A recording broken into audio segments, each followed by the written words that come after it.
minutes o may 8 minutes pala. Pwede pa. Makulimlim. Let's walk sa sunset time. Ganito pag summer.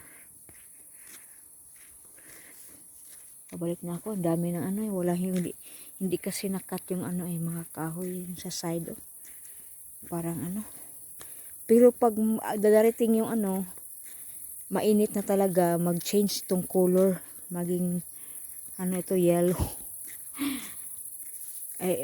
Iwan ko ba nung mangyari to, basta kasi mainit na kahit ngayon napakainit na nga mag tayo mag 5 pa, wala pang week mainit na dito, so mas lalong iinit ito by July at saka August at saka yun July, August, September, middle of September. Ayan, dito, di ba? Ito ang lugar namin.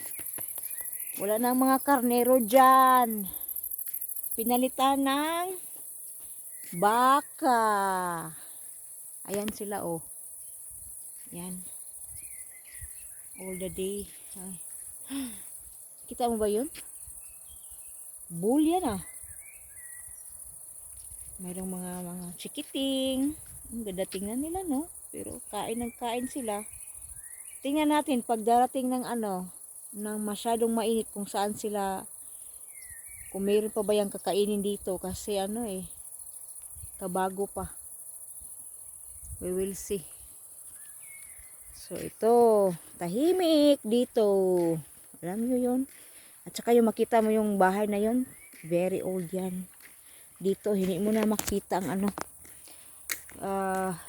before makikita mo yun sa baba. Ngayon hindi na. May mga baka din kasi doon Karnero yun before. Mga sheeps. Ngayon wala na. Yan, napaka old house yan Old yan talaga dito. Ganito sa countryside namin. Ito kita ko. Ayan, ang neighborhood namin na bundok. Ayan, yan ang neighborhood bundok namin. At ito naman amin. Pero kasi during the day napakainit talaga. Wala kang magagawa. Ayan, punta ka doon So ito lang. Have a good day. Have a good evening. Babu.